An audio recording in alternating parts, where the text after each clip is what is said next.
गत 23 र 24 भदौको जेन्जी आन्दोलनको मौका छोपेर कारागार तोडेर भागेका कैदीबन्दीका कारण अहिले समाज त्रस्त छ। कैदीबन्दी समाजमा खुलेआम हिँड्दा सुरक्षा चुनौती मात्रै थपिएको छैन, विदेश भाग्ने जोखिम समेत बढेको छ। बुधबार 12 बजेसम्मको तथ्याङ्क अनुसार अझै 6813 कैदीबन्दी खुल्ला समाजमा छन्। उनीहरू कारागारको चौघेरामा आउन बाँकी नै छ। कारागारबाट भागेका 6191 कैदीबन्दी र सुधार गृहबाट भागेका 622 गरी 6813 कैदीबन्दी अझै फरार छन्।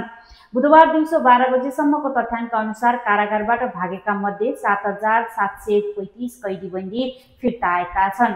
जेन्जी आन्दोलनको क्रममा झुम्का, सोलुखुम्बु, सप्तरी, महोत्तरी, रौतहट, सिन्धुली, नक्खु, जगन्नाथ देवल, दिल्ली बजार, मकवानपुर, रसुवा, चितवन, तनहुँ, कास्की, पर्वत, म्याग्दी, कपिलवस्तु, तुलसीपुर, नौबस्ता, रुकुम पश्चिम, नवलपरासी, जुम्ला, बझाङ, कैलाली, दार्चुला, बैतडी, डडेलधुरा र कञ्चनपुर गरी 28 वटा कारागारबाट 13585 कैदीबन्दी भागेका थिए।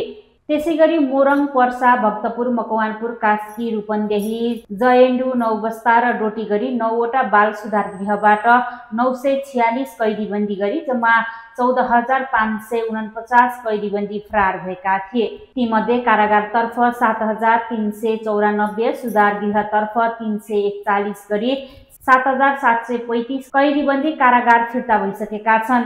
यीमध्ये केही आफै कारागार फिर्ता आएका थिए भने केहीलाई प्रहरीले पक्राउ गरेर ल्याएको थियो। अहिले कारागारतर्फ 6191 गरी, सुधार गृहतर्फ 622 गरी 6813 कैदीबन्दी फिर्ता आउन बाँकी छन्। नक्खु कारागारमा रहेका कैदी सन्तबहादुर तामाङ फरार भएका थिए। जेन्जी प्रदर्शनको क्रममा कारागारबाट भागेका उनी आफ्नो घर पनौती नगरपालिका 12 गागल पुगे। श्रीमती मनिषा घ्याबा तामाङ जमुनाको हत्या गरे। सब खाल्डो खनेर पुरे अनि उनी बेपत्ता भए। पछि खोज्दा खुल्यो उनी फेरि नक्खु कारागार नै फर्किसकेका रहेछन्।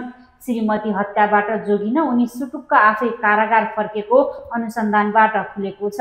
सन्तबहादुर बलात्कारको कसुरमा कारागार पुगेका थिए। उनले कैद भुक्तान गर्न जम्मा 1 महिना मात्रै बाँकी थियो। यही अवस्थामा कारागारबाट भागेर श्रीमतीको हत्या गरे। त्यस्तै उनी मात्र होइन, जेन्जीकै आन्दोलनको क्रममा भागेका अर्का कैदी दीपक सुनारले पनि यस्तै प्रकृतिको अपराध गरेका थिए। कञ्चनपुर कारागारबाट फरार रहेका दुधारा चाँदनी नगरपालिका 1 का 35 वर्षीय सुनारले अर्को बलात्कारको प्रयास गरे।